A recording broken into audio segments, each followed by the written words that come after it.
This is ISACA's Page 2 podcast. Hello, everyone. Thanks for joining us. I'm Brian Fletcher, a research advisor at ISACA, and joining me today is Dr. Yasmin Razack, a research and academic advisory board member for the University of Fairfax and the American National University.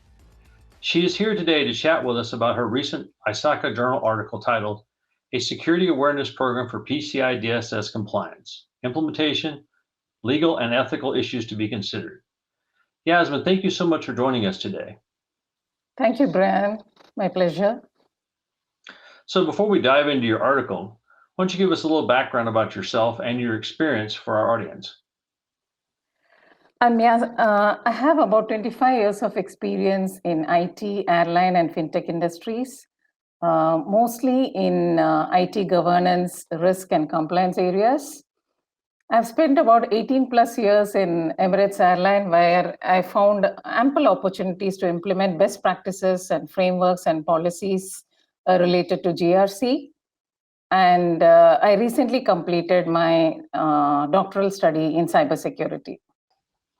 So for those listening who may not be as familiar, can you provide a quick overview of PCI DSS and its importance? Sure. PCI DSS, I'm sure everybody knows what it stands for. It stands for Payment Card Industry Data Security Standards. To give a brief history of PCI DSS, it all started way back in the late 1990s and early 2000s during the e-commerce boom. So people started making digital transactions using credit cards and debit cards, and the number of digital transactions really grew. As they grew, so did the number of data attacks and fraud using credit cards.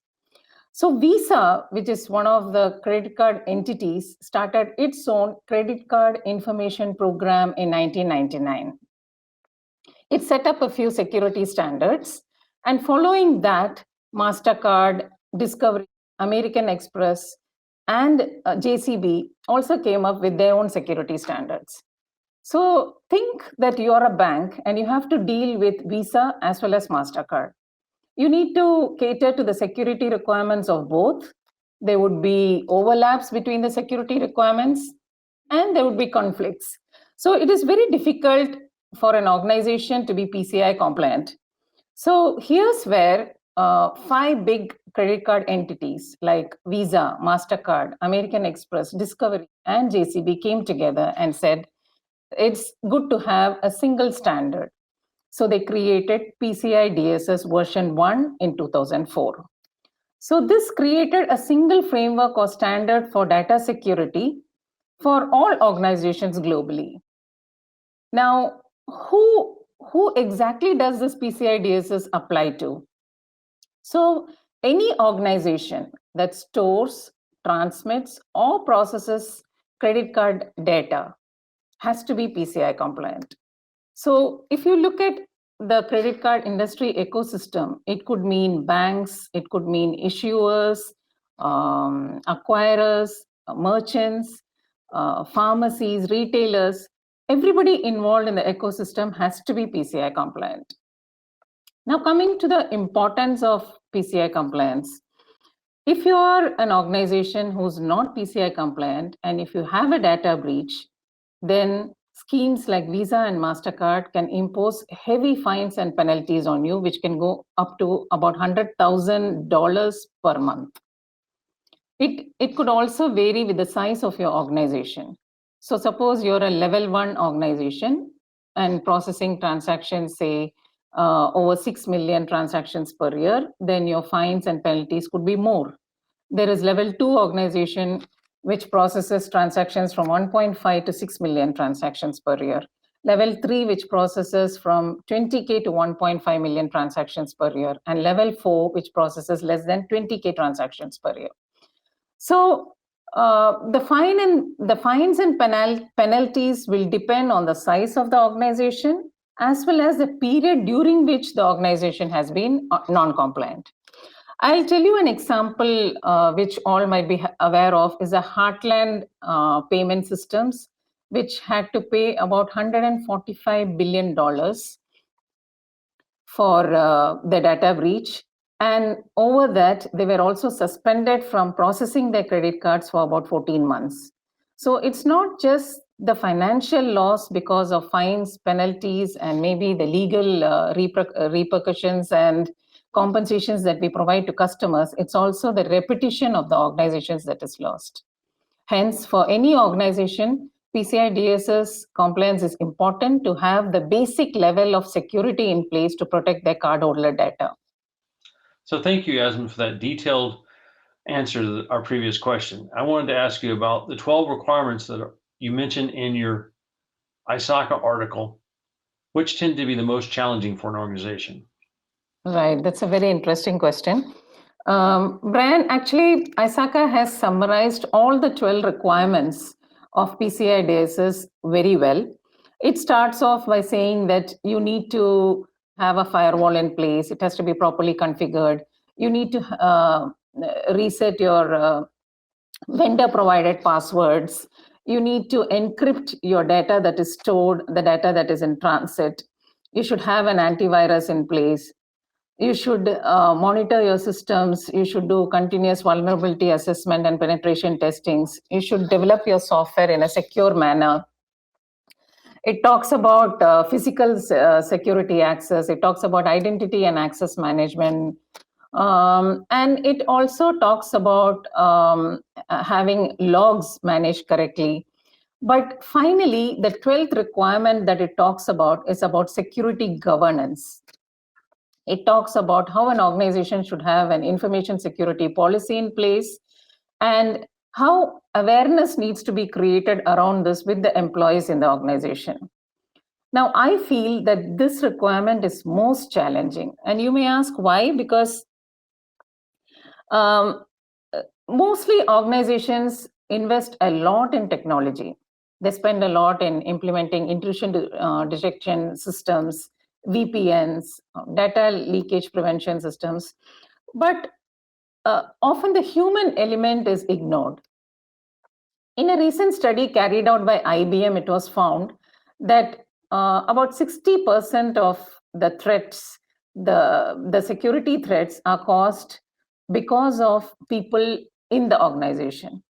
And 2/3 of data breaches are also caused because of insider attacks.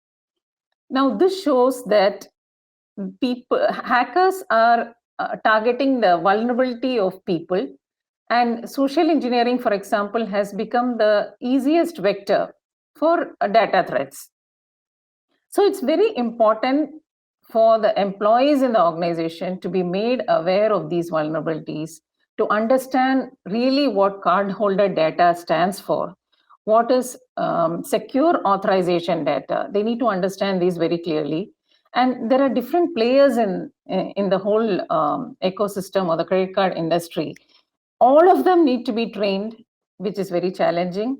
For example, even a cashier in an organization needs to be trained on how to detect proactively if the POS terminal has been tampered with or if there are any skimming devices added to it. So definitely it is challenging to create this awareness and governance for different stakeholders who are involved in cardholder data. Yasmin, thank you very much for your answer. I agree with your premise that people are both our strongest and weakest link in our organization. Absolutely, Brian, yeah.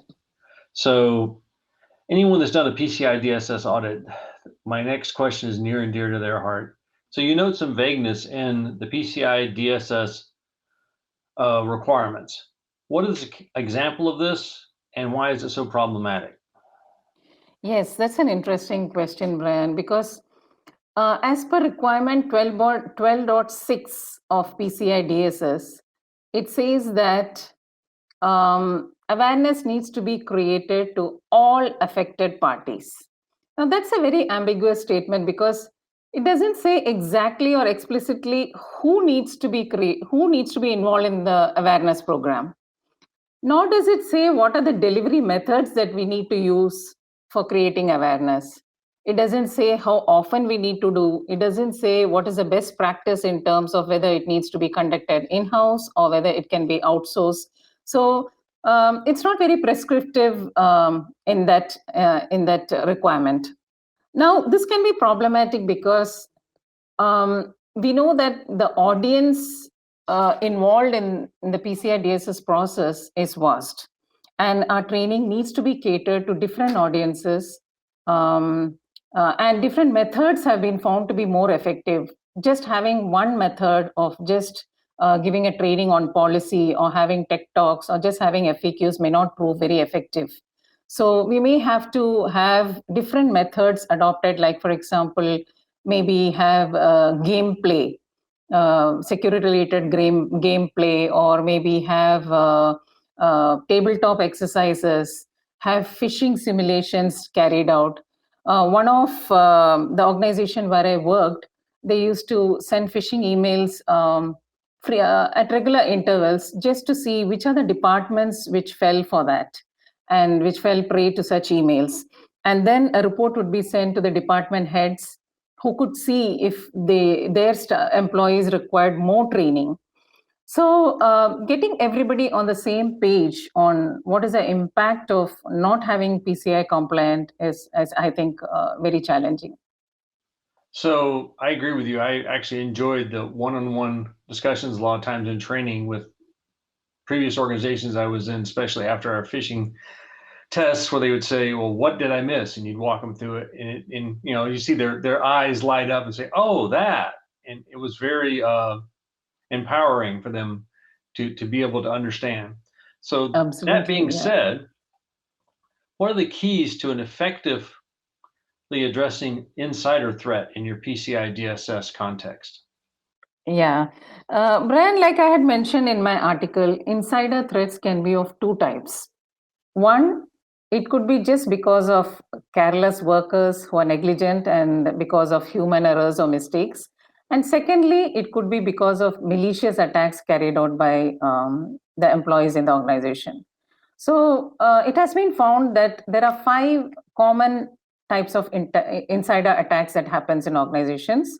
Number one, as I said, is that which has been found most common is that people are a bit negligent about their duties and make mistakes. So those are the careless workers who make mistakes, like system admins, which can cause data breaches. Secondly, there could be disgruntled employees who want to take revenge on the organization and cause malicious attacks and disruptions to the business processes. Third, it could be because of insider agents who are placed in organizations to steal data for other purposes. Fourth, it could be malicious attacks caused by employees for their own personal gains by taking the data and selling it. And lastly, there could be third-party vendors or consultants within the organizations who really don't understand your company policy, and they may step over it. So most of the causes are mainly unintentional. And hackers really take advantage of users' vulnerabilities to social engineering, phishing, and hence it's important that the users change their behaviors and attitudes and have some ethical values and morals. And that's where the organization needs to play a major role in including the ethical behaviors and norms into the awareness sessions. Because the employee ethics and culture are definitely a big threat to information security in an organization. Thank you so much, Yasmin. So you alluded to this in your previous answer. Maybe we can expand upon it a little bit more. So what is the role of security awareness training in meeting the PCI DSS requirements? Right. So basically, periodic security awareness and training can prevent employees falling prey to these kind of attacks like social engineering and phishing. So it can't be a one-time activity. It has to be reinforced often and with various audiences. It has to be carried out in different methods, because you can't have just one single method of doing a training. Like I mentioned earlier, several methods need to be used. Emotional marketing has been found to be one of the effective methods recently for creating awareness among employees, like telling them about the attacks that have happened and the kind of loss that organizations have faced. So we know the major data breaches that have happened with Warner Music Group, with Adobe, with Target, with Equifax, and the Heartland payment systems that I mentioned earlier. So this emotional marketing is one way of getting attention of employees to see that, to understand what are the implications of not being compliant, and to take care, to prevent themselves from falling into vulnerabilities that hackers really are looking for, which are people related. That sounds great, and thank you for that detailed answer. So on that same text, you talked about challenges related to a security awareness training. Which of these do you consider the most overlooked by management? Right. I myself have faced some of these challenges while creating security awareness programs, and there are four main challenges which management really face. The first thing is to do with lack of resources. So some of the resources who provide training may also be involved in operational activities, and sometimes they take precedence and they have to prioritize those when compared to training. So training takes a backseat. Sometimes organizations don't have budgets for training. They don't have the support or separate budget for training. They're part of the IT budget. So these training programs are never planned or properly executed. Secondly, if you're a large organization and you have your employees who are located globally in different regions, then they may be operating at different time zones.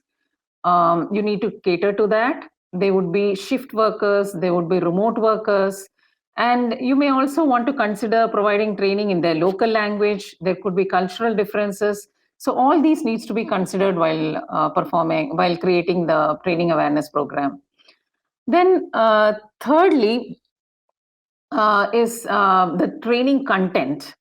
How do you deliver your training? What are the methods that you can use? How do you make it interesting? And what is the frequency of your training? So you need resources if you want to cover the entire global organization. So you need to plan for that. So these are some of the challenges. But I think the biggest challenge is the behavioral change that is required out of the training awareness program. And the reason why I say that is because, like I said earlier, it's easy to implement technical solutions, but to get users to report to some suspicious activity without hiding them, and to get them to know whom to contact in case of a suspicious activity, or proactively inform of any malware that they notice, I think that is challenging.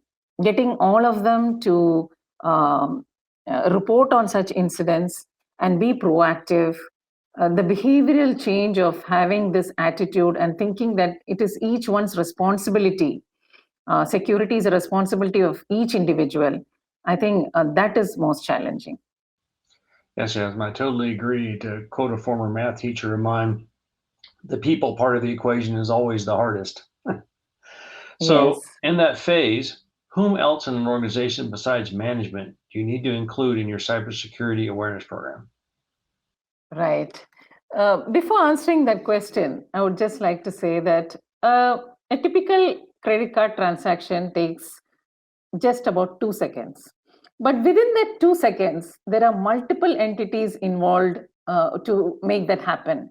So they could be within an organization. If you see, there are system administrators. Apart from security team, then there are risk management team. There is this compliance team. Then we have procurement and logistic team, learning and development team. In fact, all of these need to be involved in the security awareness programs. If you look at a big merchant, if you see even a cashier, like I mentioned before, he needs to know if his POS terminal has been tampered with, or if any skimming device has been attached to it. So every individual who's involved in the end-to-end credit card data environment needs to be involved in security awareness training. I can give you an example of the recent Colonial Pipeline ransom attack, which all of us are aware of. So the attack happened through a VPN account which got compromised. That account was not being used at all, and it was not deprovisioned or decommissioned. So that was one flaw. And secondly, the account didn't have multi-factor authentication as well. So although the company invested a lot in monitoring tools and security tools, I think there has to be a combination of process and people element also along with the technology. Whenever a new service goes live, along with it, there are servers, databases, firewall rules, SSL certificates, dedicated internet links, ports, everything which goes live. But how many organizations really do a cleanup when the service goes down? There has to be a clear process of decommissioning all of the related components associated with that service. So if you look at it, then the configuration management team also needs to be involved in training. So what I mean to say is that at each department level, at each individual level, everybody needs to be responsible and part of the security awareness training. I couldn't agree more, Yasmin. Thank you very much for that answer. So on that same theme, what are our primary legal and ethical considerations when we're looking at our security awareness program? Brian, I think now we have clearly understood that employee behavior and ethical values are of primary concern to IT security. So unlike GDPR, we know that PCI DSS is, it's not a law, it's a regulation. And people need to understand that there are legal implications of not being PCI compliant. So we have also seen that Target had a major data breach in 2013, where it had to spend about more than $200 million in terms of compensating its customers. About 40 million credit card details were compromised as part of that attack. So our employees need to be aware of the legal repercussions in terms of fines, penalties, and also the compensation that needs to be given to our customers. In terms of ethical values, they need to make sure that they don't fall prey to social engineering, which is one of the biggest vectors for data attacks. They need to be careful about phishing emails, about ransomware attacks. So overall, I think the organization has to have a culture where the ethical values and attitudes and behavior of people also need to change, which plays a major role in PCI DSS compliance. So it's a major culture shift that I would say, and any amount of PCI compliance will fall short if this culture shift doesn't happen. Yasmin, thank you so much for your input. And being involved in PCI DSS, I totally agree with you. It is all about the culture and the ethics, how an organization addresses PCI DSS. So that's about all the time we have for the day. So I'd like to wrap it up by thanking Yasmin for taking time to chat with us about her ISACA Journal article concerning PCI DSS. Thank you, Brian. Thank you for having me here. I hope all of you learned something about PCI DSS as I did today, and I want to thank you for joining us. Thank you for joining us today for this episode of Page to Podcast. We hope you enjoyed this episode.